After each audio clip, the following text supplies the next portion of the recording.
Do you have a suggestion for a Rockstar Impact Podcast guest? Go to impactpodcast.com and just click Be a Guest to recommend someone today. This edition of the Impact Podcast is brought to you by ERI. ERI has a mission to protect people, the planet, and your privacy, and is the largest fully integrated IT and electronics asset disposition provider and cybersecurity-focused hardware destruction company in the United States, and maybe even the world. For more information on how ERI can help your business properly dispose of outdated electronic hardware devices, please visit eridirect.com. This episode of the Impact Podcast is brought to you by Closed Loop Partners. Closed Loop Partners is a leading circular economy investor in the United States with an extensive network of Fortune 500 corporate investors, family offices, institutional investors, industry experts, and impact partners. Closed Loop's platform spans the arc of capital from venture capital to private equity, bridging gaps and fostering synergies to scale the circular economy. To find Closed Loop Partners, please go to www.closedlooppartners.com.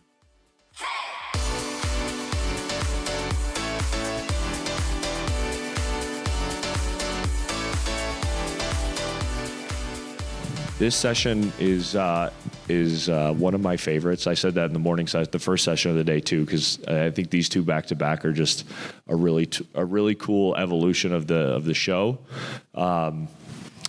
This one in particular, though, we came up with, John. I called you right after France in April, and I said, John, I think I'm tired of you being our keynote speaker. We got to make a change. And he was like, that's fair. Let's do it. And I was like, can I get you to moderate a session? We'll go from keynote speaker to moderator. And he's whatever you think. And I said, here's my vision. I want to take three amazing stars who are starting their career and already doing great things in the industry, and put them on stage and have you facilitate a conversation from your position on the other end of your career about what this industry is and how it can be attractive to the next generation, and how we can make ITAD a destination that people come to because they sought it out and not because they fell into it.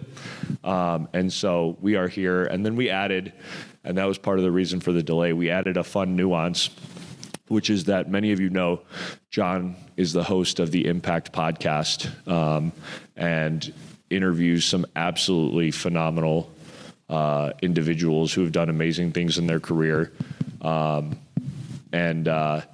I suggested to John that maybe, just maybe, if we could figure the tech out, we would do the first ever live episode of the Impact Podcast from ITAD Summit 2026. So everyone smile, turn and wave at the camera, because you're about to be part of the first ever live Impact Podcast. And so I'm going to turn it over to John, and he can introduce our panelists, and we'll go ahead and get started. Thank you so much, Daryl. Daryl, again, you've done an amazing job with Rob. This conference has exceeded everyone's expectations, I think, and it's, of course, the biggest one you've ever had. And I think big is really better in terms of it gives people more chance to get together and in one place and meet and see everybody. So, Rob and Daryl, thanks again. Daryl, thanks for the introduction. We're going to get going here, and this is really a fun time for me to be up here really interviewing three of the great young ones in our industry right now. I know them all personally. I work with their companies. I know Eric the longest, actually, because I know his dad over 20 years, and his dad's here today. But these other two young ladies are also superstars. Like, we get to work with their companies, and they're just killing it. All three of them are killing it. So I think you're really going to enjoy both this episode and both this session. We're going to go ladies first here, and we're going to make it real simple. I'm going to ask them all of you first, to just do a little speed round. Where'd you grow up? How you how you get into this industry, and things of that such. But first, I'm going to first tell you who they are. Kayla Kucera with Dynamic Recycling, Alex McKinley with Vita, and Eric Levine with Iron Mountain. And Kayla, we're going to start with you. Where'd you grow up, and how did you get into this industry? Yeah, thanks, John. So I grew up in Fond du Lac, Wisconsin, kind of a small town back then, but in about the middle of Wisconsin. Getting into the industry, previous to ITAD, about 2 years ago, going on 2 years, I was in the fire truck manufacturing industry, and I kept in touch with someone who I had actually worked with many, many years ago, back in 2012, in the grocery industry. She's actually sitting in the front row today, but it's our EVP of sales. Sorry, Ashley. But she's the one who actually reached out, and she was the one who actually educated me about ITAD. I did not know it existed, and offered me a great opportunity at Dynamic. Wonderful. Alex, where were you born, and how did you find your way into this industry? Thanks. I am from the middle of nowhere. Quite simply, like an hour outside of Belfast, quite remote, small little town. I also had no idea of the industry, like, at all. I just kind of fell into it, like I think most people just kind of fall into it. So, yeah. How many years ago did you join Vita? Less than a year, only like 10 months now. Eric, you're the only second gen on this. Where were you born? And talk a little bit about how you got into this industry, even though we know your dad's a legend in this industry. What was the turning point for you to join? Because you have other skills. You're sort of a legend yourself on your own without the ITAD industry. You're a very well-known trumpeter. I followed your career through your father. Your dad and I, when we got together over the years, we didn't talk about the industry as much as we talked about our kids. And you are a known legend with a permanent fixture in downtown Cleveland. How did this all happen? Yeah, thank you for the kind words. To start, I was born in Cleveland, Ohio, and I am second generation in the industry. I grew up around Regency Technologies, which was founded in 1998. And I understand most people don't have the opportunity to just jump right into it like that. I actually studied jazz music in college. I went to school in Boulder, Colorado. I was very into music and arts. I love the performing arts. I'm very passionate about it. And as my career in the arts was progressing, I wanted to get more serious with my life and my family and build a future for myself. This industry is contagious. I've been around a number of different companies in the space, things from part-time internships, working for a short period of time, even doing projects when I was in school, and was always involved in the recycling industry around electronics. And when I was in my late 20s, I was about 26 years old, I made the decision to take a leap of faith and just come back to the industry full-time, immerse myself in it, and I've been here ever since, and I love it. I love it. That's a great word, contagious. If Kayla, if I had to ask you one word to sum up this industry, I love Eric's summation, contagious. What would you sum up this industry to be? Ooh, one word. I was going to say like ever changing, but also exciting. Fair enough. Yeah, Alex? like evolving. I think we've seen such a change in even like 10 months since I've been at Vita. It's just constantly growing and changing. One of the responsibilities of each generation is to inspire the next generation, whatever that means. And every generation changes and inspiration changes. It could be by words, it could be by deeds. How much do this next generation know even about the ITAD industry? Are we a known industry, and how do we inspire others to follow you into the industry? Kayla, start. Yeah, that's a great question. Just having conversations with some of the Gen P people that I know, I think they care about recycling, but I don't think after they put that bottle into the recycling can, they don't care what happens after it. So I think it's known that like recycling is responsible and it's the right thing to do, but how do we get them involved in what happens after that with electronics? I think it's talking about all the things that are really exciting to us. I mean, one thing at the ITAD Women in ITAD session this morning, we talked about what things we were passionate about, and a couple of things that came up were traveling and how much this industry allows us to travel and meet the people and build the relationships we do. I think we start talking more about that type of stuff and less about the recycling aspect as much. We start building a story that they can relate to and get excited for to join this industry. Alex, how about what's your thoughts? Now, you live in a different part of the world than where we live, Yeah, so, I mean, is it the same, or is the next gen even interested in this kind of industry? Yeah, I can tell you for a fact, like none of my friends or people kind of my age know what it is. When I tell them what it is and everything I'm doing, everyone's immediately jealous. They want it. So I think they don't know, but they don't know the opportunities that they could have, but they definitely would be interested in it when they know it. Eric, we grew up in this country, Eric, and my generation was the go and throw society. Sustainability wasn't part of our vernacular. Circularity was not part of our vernacular. Talk a little bit about your generation now, not only wanting to make a nice living, but also wanting to make an impact. Is that going to be a lure and a great way to inspire people to come in to our industry where they get to do both at the same time? Absolutely. And, something I've been thinking about a lot just this past year is how coupled our industry is with the overall tech world. I think if you read a newspaper today, listen to a podcast, whatever you consume when it comes to financial news, you're going to hear about AI, robotics, chip manufacturers, giant stock bubbles, major roller coasters in the market. And anybody who has even an ounce of interest in that, this space is so connected to it and gives you an opportunity to participate. And I think for a lot of young people that are interested in the tech world, and specifically the finance world and tech, and follow all the news and the headlines and these things that are happening, the ITAD industry is just such a unique way that you can get involved. I think some of these large companies out there, Anthropic, Palantir, OpenAI, Apple, Microsoft, whatever it is, they're great. And a lot of people go to have fantastic careers with those companies, but it's not the only way to get involved in the tech industry. Given that we seem to be, there's not a day that you could turn on Bloomberg or CNBC or read the Wall Street Journal or New York Times, AI is always part of the headlines, but also NVIDIA and SpaceX. So we sort of live in a SpaceX and NVIDIA economy right now. Is that good for the technology section? You speak about that, Eric.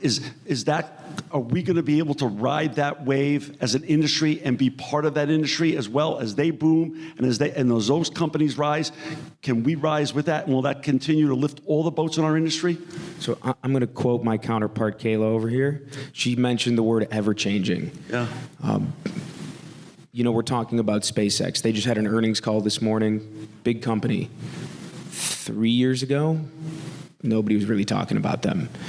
The stuff that's being manufactured, that's going to be relevant in our day-to-day lives 10 years from now, it's going to be wildly different than what we see today. I can't predict and tell you what that's going to look like.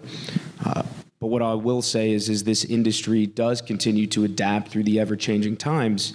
I think there's always an opportunity to find a lane that works for a big business or a small business and find some sort of niche that you can get involved in, make a good living for yourself, find a good business, join a good company. There's many opportunities, and it'll always be changing, but the opportunity is ripe. You keyed on a great word, ever-changing. Kayla, we'll go back to you, ever-changing. Ever-changing since technology is evolving so fast, faster than ever, probably. They say Moore's Law is obsolete now. Does that mean more turnover of more electronics, which is net good for everybody in this room and beyond?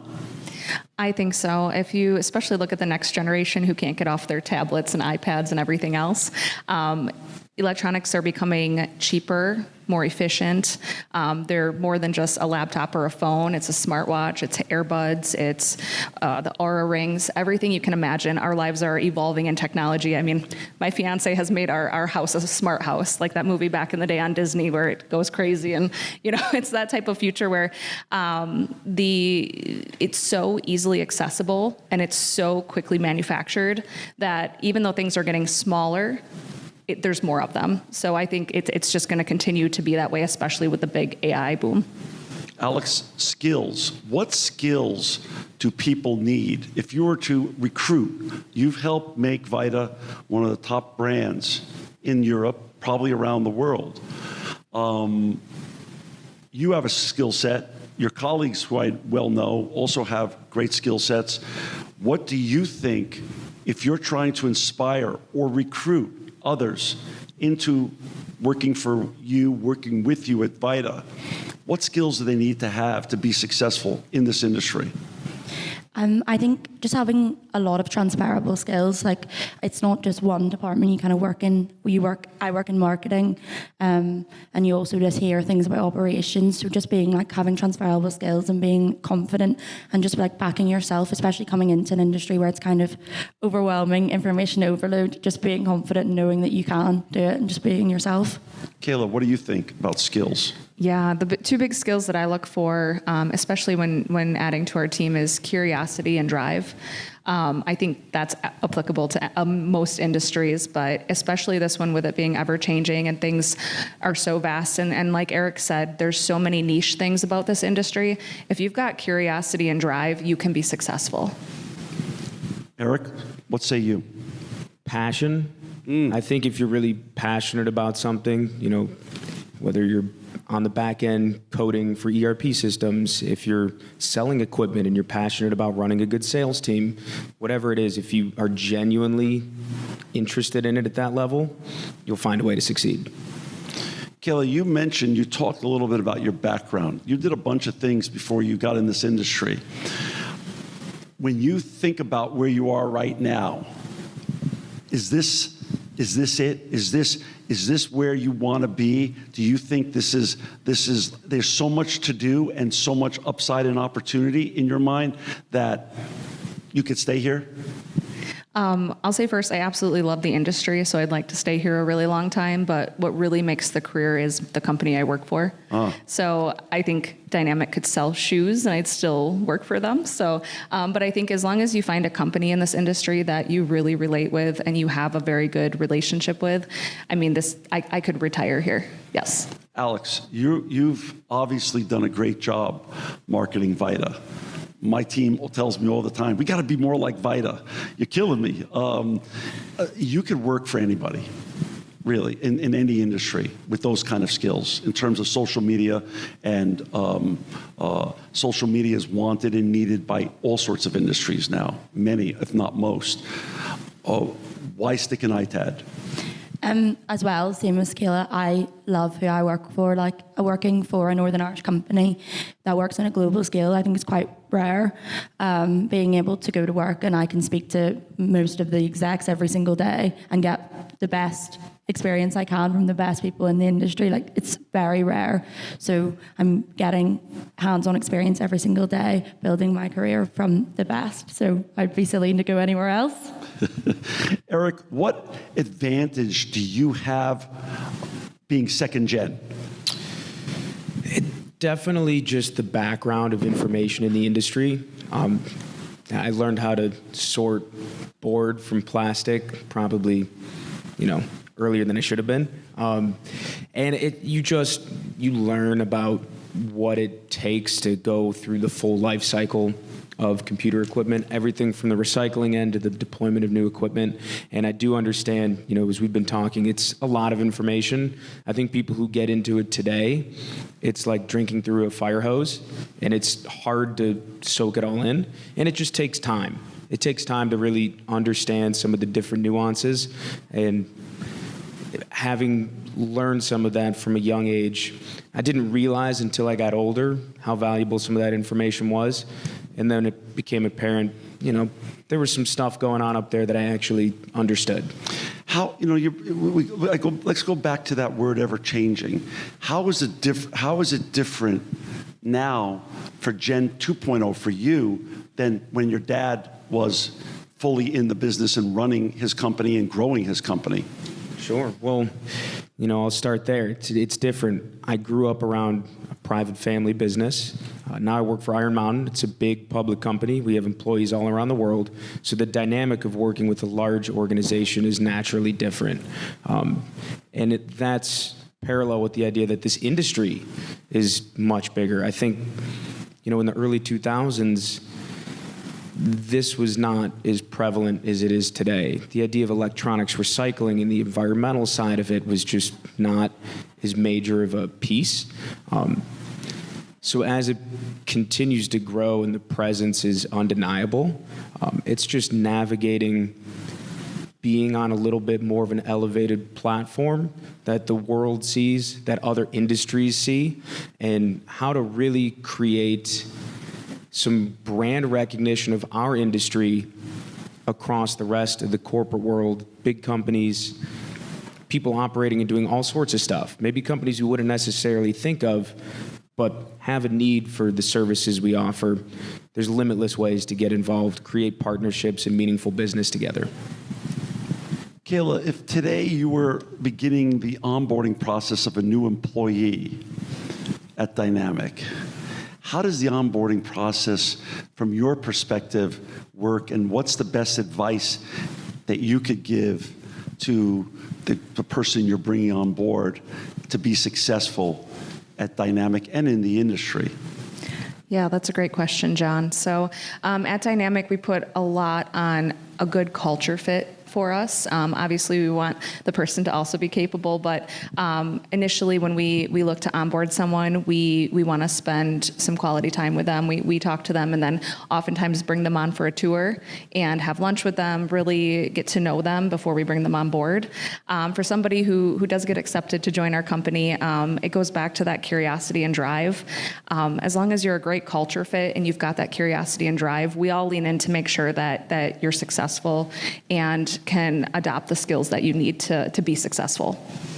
Alex, if you were doing the same thing today, you started onboarding someone at Vita, what advice, what pearl of wisdom could you share with them to help mentor them to be a success, inspire them to be a success, not only with the culture at Vita, which I know is a great one, but also in the industry as a whole? Yeah, I think if it's someone coming into the industry completely new, first time, it is so much to learn and just kind of settle. At Vita, we get a tour and you do a day out doing an ITAD collection, and it's actually really interesting and it helps you can visualize everything you're learning about, which is so helpful. So just having that and then speaking to them and just having a support network. I know for us, all the leaders at Vita are amazing, and they're so approachable. So I would just say to them, if you're worried, I ask about 1 million questions a day, so you're able to do that. Don't worry, no question's a silly question. Eric, I'm going to put a twist on the same question, but a twist on the question to you. You know, when you listen to Pat Mahomes talk about being comfortable under center, he said he wasn't really comfortable and understood the speed of the game till after he won his second Super Bowl. How long does it take for someone, when you're bringing someone new into the industry and onboarding them at Iron Mountain and mentoring them, what's the horizon in terms of feeling comfortable to know enough about the industry to feel comfortable about not only representing a great brand like Iron Mountain, but also really knowing about what they're talking about when they go and speak with others, as they represent your company, and to get knowledge of what is really going on in this industry? I think training resources is a huge deal, especially the bigger companies get and the more individuals you have joining that maybe don't have a background here. What resources are available to them for self-learning? At Iron Mountain, we've spent a lot of time. We have an entire department called Sales Enablement. And what their primary job focus is to create these materials for new sellers, new people in the operation, to learn what we do, why we do it, and not just from the philosophical level, but down to the very specific nuances of our systems, how to put a support ticket in, what department to go to for certain, legal questions. If you're working on a contract, there might be 7 different types of support tickets you can open in a CRM. How do you know which one to go to and actually get a job done in a timely manner? And at the end of the day, we're doing it for our customers, and we have important expectations to live up to. And the faster new employees can get up to speed and learn how to self-navigate that web, the better we can serve our customers. How important was it for you to get dirt under your fingernails when you were much younger and learning the business from the inside and out in the warehouse? Critical. I've done just about every job out there. I used to drive forklifts, load pallets and trucks. I've tested computers. I think that gives you the foundational knowledge to really be able to talk the talk and walk the walk. Is that still part of an onboarding process in 2026 at Iron Mountain and all your different brands? I'm going to ask all of you. Does that still go on? It depends on the department you're in. I think if you're somebody who's working at a facility, if you're going to have any involvement in operations, it 100% is. With such a global company and a big remote presence, there's also just not the opportunity to do that with everybody anymore. That was something at Regency Technologies we did, and we prided ourselves in that. We had a program where a new employee would come in and spend 2 weeks going through every job in the warehouse. With 30,000+ employees, it's just not feasible to do it at that scale. Right. So you have to be a little more creative in terms of how you can educate new employees and get them trained up to speed. Kayla, how about you? Did you work in the warehouse when you got involved with Dynamic, and do others work in the warehouse when they're onboarding? Yeah, great question. So we do have a training and development department that helps with this. So yes, when I started, I spent probably my first month working in the warehouse, learning the different aspects of the warehouse. I also spent a lot of time shadowing other teams like sales, recycling, other places outside of outbound sales. And we did the same thing. So everyone on my team has gone through that same training process. And then depending on where you're coming in the company, similar to what Eric said, our training and development team is very good at making sure you get the appropriate training, especially when it comes to the ERP systems and all the intricate works within the company. We're very hands-on in making sure that, again, you're successful right off the bat. Was that warehouse experience that you had invaluable to your success? Oh yeah, I mean, I should probably refresh it soon. It was extremely valuable, and I know that things have changed since I've been down there, but I do work partly remote, so anytime I can spend time with those guys on the floor, I learn so much. Alex, how about ITAD? Is that part of the curriculum? And when you're onboarding, did you have to work in the warehouse and learn what's actually going on in the factory itself?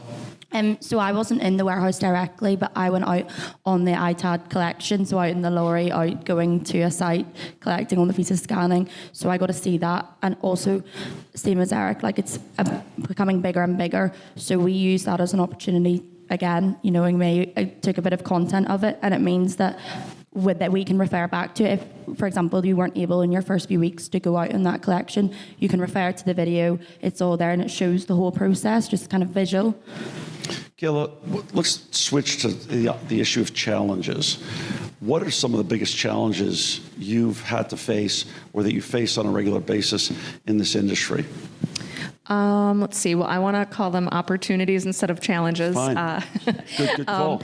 But I think just a couple things that were opportunities that I enjoyed working through was one big thing when joining Dynamic is the global partnerships that we had in outbound sales and expanding that area. I got the opportunity last year to go to Dubai and visit a lot of our buyers, the opportunity to go to France and Denmark this year, and you get to immerse yourselves in different cultures. And we have partnerships all over the world, and everyone's just a little bit different. And so there was a lot of navigating how to communicate, ways to communicate, frequency of communication, and just the different schedules and way people live their lives. So that was a bit of an opportunity, but it's been extremely exciting getting to work through that. Alex, what say you? I think working in marketing, I found it really quite hard to market ITAD because it's like, what do you do? How do you wrap your head around all of this? Never mind market it. It's quite a specific thing. So we've tried to flip the narrative and show our people and everyone behind our company rather than just the process itself. Great point. But we live in now a world that I'm not familiar with. I didn't grow up. I'm not a digital native. I'm a digital immigrant. That's my generation. We live in a TikTok world. Is this the world that most companies should be involved with to best represent our industry? Should we be leveraging TikTok and Instagram and Snap something and everything else? 100%. I think so. Like, if you've applied to a job, the first thing you probably do is you go through their website, their LinkedIn, their TikTok, anything to kind of get a feel for it, know more about them. So if it's all publicly there and you can see if you would be a fit for it, I think definitely. Eric, the challenges and opportunities, as Kayla said, she turned that question right on its head, and rightfully so. How do you see that? Challenges, creating them, making them into opportunities? Yeah, so it's an interesting question. And, at this time with Iron Mountain, I work with a lot of Fortune 1000 companies. Right. Big corporate entities, banking, finance, insurance. Probably Fortune 100 companies. There's some major ones out there. And I think one of the biggest challenges is the educational element. As hard as it is we were talking about teaching new employees what we do, how do we educate other industries what we do and not just understand why and how they could participate, but also really lay the suite of options out there for them and have them genuinely wrap their head around what's going on and what type of value we can add to their organizations. Is that better done in person, or can we leverage technology as successfully as Vita has done? Because obviously, Alex, you've done a great job. Thank you. And my team tells me that on a regular basis. How do you see it, Eric? In person, obviously, I know that's the world you come from.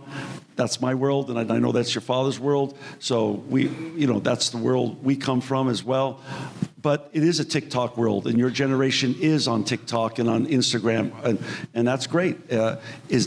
Can we use that to educate our clients about the industry? I think so. And when you talk about social media platforms, it's an interesting topic because different platforms have different audiences and different purposes they're serving. LinkedIn looks kind of similar to Facebook. The logo's the same color, but they're very different places. And I think there's the right audience in different areas. So, catering certain content to that audience is important. But yeah, you said it, I'm old school. I like in person. I studied jazz. I still don't think there's a true replacement for that. I think some of the social media stuff and just overall online presence is great to get a foot in the door and have a conversation. But at some point along the way, it's important to shake some hands, meet with some people, have a meal, and have some real human connection and discussions about, what we're doing, trying to learn, what their goals are, what's motivating some of these other organizations to do what they're doing and making their decisions. And I think the better you understand that, it can help you navigate. Kayla, let's go back. I asked all of you earlier about inspiring others and coaching others into the industry. Who was your best mentor, and who continues to inspire and mentor you at Dynamic? I love calling out people that are here, but my boss, our EVP of ITAD, Casey, is sitting in the front row, and he has been my cheerleader since day one. So he has helped with every opportunity and everything else that I've come across, and really helped me build my business acumen across Dynamic. Alex, how about you? Mine's definitely Rachel. Like you said, biggest cheerleader ever. If you ever think you are unsure of anything, she's the first person that will big you up and tell you you're the best ever. That's her key phrase, you're the best ever. So she's just really good at making you feel good about yourself, which is such an important factor. Eric? So I know you mentioned my dad's in the room, and it would be a softball, and he's absolutely been a great mentor to me. But I would like to put another name out there. Troy Furman, who runs our remarketing department at Iron Mountain. He was also doing it at Regency Technologies. When I joined his team, he really took me under the wing. Not only showed me how he's doing what he's doing when he's operating a sales team, but he made it fun. And I think there's something special about making business fun, making genuine friendships, making memories along the way, and enjoying the journey. It's a hugely important part to not only being successful in this space, but sticking around for the long haul. Alex, favorite things? We all love to do certain things. Some things we don't like to do, just part of the human journey. What are some of your favorite things about this industry that you're excited about when you wake up in the morning to go do? I love filming like content of other people, put me behind the camera, I'm like, oh no, get me back behind. But I think like at VITA, giving different people the opportunity to kind of speak and feel good about themselves, and people who might always be like doing all the hard work, but they never get the chance to be kind of shown off and make them feel good about themselves. I think it's really nice. So you like the creative side? Yes, definitely. Kayla? Like I mentioned before, the traveling is definitely a plus, but I love the people at Dynamic. I love my team, and I love making money. We make good money. Hey, that's okay. That's okay to say that. Eric, favorite things. Running a business isn't easy. Being a leader in a business isn't easy. But what are some of your favorite things about showing up to work every day? I really enjoy hitting the goals we set for ourselves. And, I'm not a destination-oriented person. I fully subscribe to the journey. Every day you got to enjoy.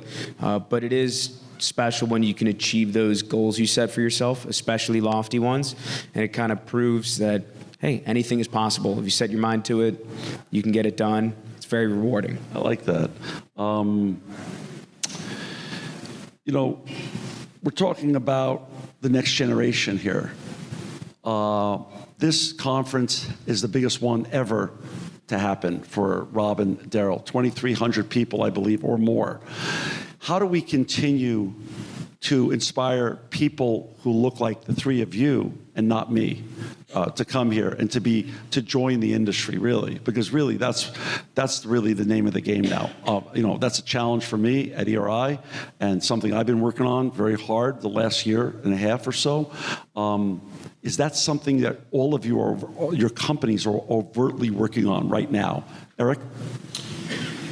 Yeah, so back at the beginning, I was talking about the tech world. Yeah. Kind of become a little bit of a finance nerd, reading market news every morning. Yeah. And, I realize there's a lot of young people that are interested in tech. Sustainability, too, and sustainability is a huge part about what we do. But I do think with everything that's happening in the tech world, this whole AI boom, new hardware that's coming out, it's a big paradigm shift, and I think there's a lot of young people where that's naturally intriguing to them, and being a part of that world, at least for me, is something that helps me show up every day. And I know a lot of other young people that are very interested in the tech space, and I think really communicating that message and how much of a part of that we can be and we are helps people want to participate. Are you saying then, and am I taking this the right way? Because I think you're onto something, and I agree with you, by the way. Does that give a cool factor to our industry? It's a very cool factor, and there's a lot of money in it too, as Kayla said, but it's true. You look at different industries and, what types of companies are performing well out there. That's right. If you're a young person and you're in college, you're just getting out of college and you're thinking about what kind of career you want to do and lead a good life for yourself, a lot of people are going to want to they want to go to good industries that are successful. It feels like there's more opportunity. If they're flush with different companies, different jobs and positions, there's people that do something, like Alex, you do marketing. And as John said earlier, you could do that anywhere. You don't have to be in the ITAD space. Right. You can go sell granola bars. You could promote music festivals. I'm confident you'd be good at it, whatever it is. But the tech industry is growing like a weed. It's not going away anytime soon. And I think it's a great time to get on board. Alex? Yeah, I completely agree. I think when I've come out of uni, the kind of jobs I was looking for were kind of the trendy jobs. Tech is definitely up there. So if you kind of put that into ITAD and that was marketed more that way, definitely I think it's a really attractive industry for people coming out. Kayla? Yeah, one thing that is really unique about Dynamic is that, I don't know the percentage, but a lot of the people who have joined us are referrals of people who have already worked there. That has just added on to the culture, and myself included. So I think that speaks volumes not only for our marketing team, but also for people wanting to work for good people. And I think that's so strong that, yes, you can put your business out there, what you stand for, what you're doing, but you have to have the people who want to keep you there. So we do a really good job at that. going to ask you one last question. Sum up the future of this industry, one word. Eric, I'm going to let you go first. And you can't say ever changing.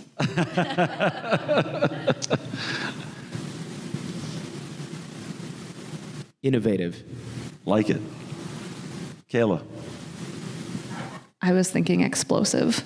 Explosive. I like that. Mine was exciting. I think it's like becoming bigger. It's exciting.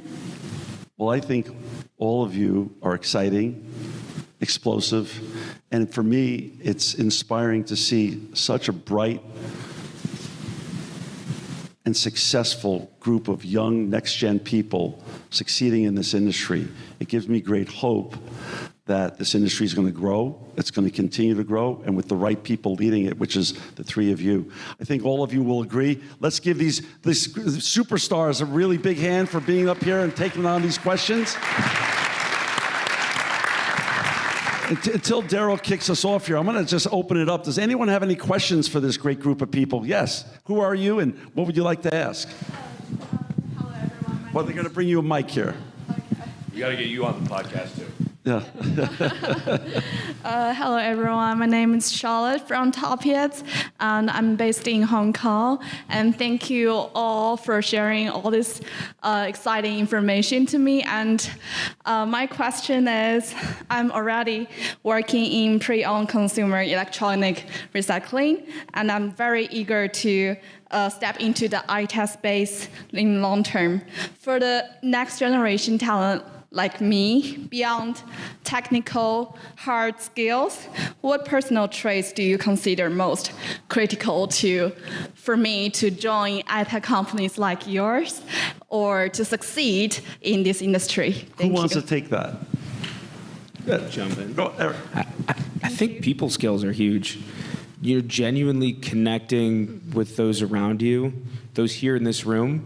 It's a small world here. It's 2,000 people. It's big, but it's small enough where I think if you go around the room and talk to people, you're about 1 to 2 degrees of separation away from a familiar face.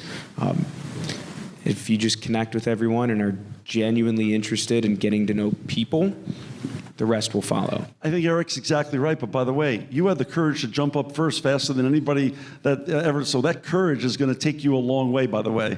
Yeah, because Alex said you need to be confident, and Eric said you need to be passionate. There you go. That's great. Good job. Thank you. Who else has a question? Yes. So, Who are you and where do you work? my name is Ethan, and I work for ERI. Oh, okay. All right. Yeah. A plant in the audience. There Okay, you go go. ahead. So, when you were asked attributes that you would share to others looking to get into the industry, you mentioned passion, storytelling, people. I'm curious, when you're telling a peer who's totally ignorant and they're like, what do you do? What vertical do you lean in? Do you say like cybersecurity, sustainability? How do you communicate what you do? Great question. Who wants to take that? Kayla. So I'll just say really quickly, I learned early on how to not describe us. I was at a conference and somebody who had not heard of us asked me about what we did. And after I got done describing it, they kind of looked at me and said, so you're like a Goodwill for electronics? Oh. And I was like, ooh, I mean, not that Goodwill's bad, but I Right. don't think anyone's getting a degree and wants to go work at Goodwill. So I definitely lean into the relationship side of things where I'm like, we do a lot in the electronic space and the sustainability space, but we really build relationships. And I always put the plug in that my friends and family see me traveling all the time, that there's a lot of fun in this space too. I really try to include all the extras that come with the responsible stuff we do. More questions? I have one. Oh, go ahead.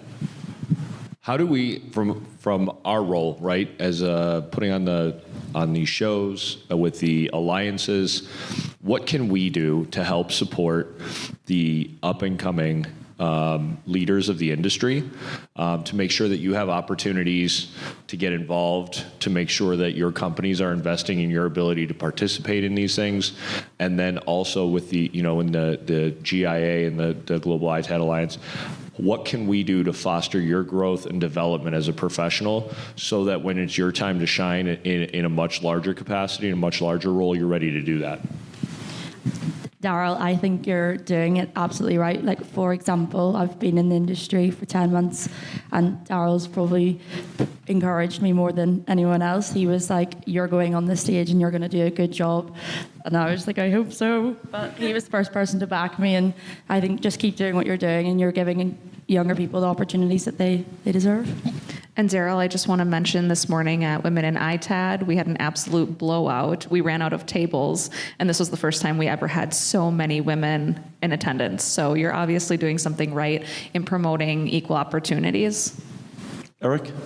Yeah, I think just to piggyback on all this, with the GIA, if you asked me a year ago, I would have said, we got to create something more formal. Well, now we have that, and I know there's a lot of companies that are members or learning about it for the first time, and an interest group has a very special place where you can come together as an industry and communicate with government organizations, student bodies, et cetera.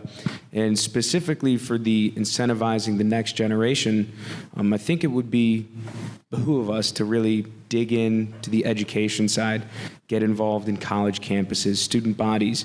What are the discussions in our schools, and how do we get ITAD on the map amongst that crowd? One more question. Yes. Here comes the microphone here. Sure. Good morning, everybody. My name is Ali Abadian from Feiston Technology, and we're actually supplying all of the hardware to every one of the companies that sitting over here, so it's a pleasure. I'm a former educator for 4 different universities, and Eric, I'm with you. In order to get the ITAD into the mainstream, it got to start in the undergraduate. It got to be part of the curriculums. Unfortunately, university is struggling right now with the AI and cut it down on 20, 30 curriculums or whatever. But that's where we start. When we hire people at our warehouse or at engineering, they have no idea. They really have no idea. As an educator, I knew when I'm teaching the undergraduate entrepreneur classes with 300 students, I knew that by the time that it gets to be the sophomore or third, basically everything that we taught them, it was obsolete. And we're really teaching them for the jobs that does not exist. So the education's got to start. If you want to be part of the ITAD, because 18-year-old, 19-year-old, I've had the pleasure of 20 years working with them and seeing them in actions. There is really no way that you put the ITAD on their radars unless you see something on the social media. It is not sexy, it is not enticing, it is not challenging and exciting. So you gotta go with the roots to make that happen. Just want to make that comment. Any thoughts on that? Alex, Kayla, want to take? I think you said that very well. Absolutely, it's important to get involved young, and if you join when you're 18 and you have plenty of time to learn, that's how people can make a great career for themselves. I thought it was a very thoughtful comment. Thank you so much. Thank you, Ali. And if I could actually say one more thing before we end, because I see the Absolutely. clock ticking down. This whole panel's been about the next gen and how do we incentivize younger people. But John, I want to make sure to give you your flowers here. You've been an icon in this industry for a long time and have been one of the leaders that's helped blaze the trail for all of us. So thank you for everything you've done. Thank you. And, it's up to us now to continue carrying the torch. Let's give this great group of people a hand. Thank you very much. The next generation of amazing superstars. Thank you, Eric. Thank you, Kayla. Thank you, Alex. Thank you. Thank you all. This edition of the Impact Podcast is brought to you by Engage. Engage is a digital booking platform revolutionizing the talent booking industry. With thousands of athletes, celebrities, entrepreneurs, and business leaders, Engage is the go-to spot for booking talent, for speeches, custom experiences, live streams, and much more. For more information on Engage or to book talent today, visit letsengage.com. This edition of the Impact Podcast is brought to you by ERI. ERI has a mission to protect people, the planet, and your privacy, and is the largest fully integrated IT and electronics asset disposition provider and cybersecurity-focused hardware destruction company in the United States. and maybe even the world. For more information on how ERI can help your business properly dispose of outdated electronic hardware devices, please visit eridirect.com.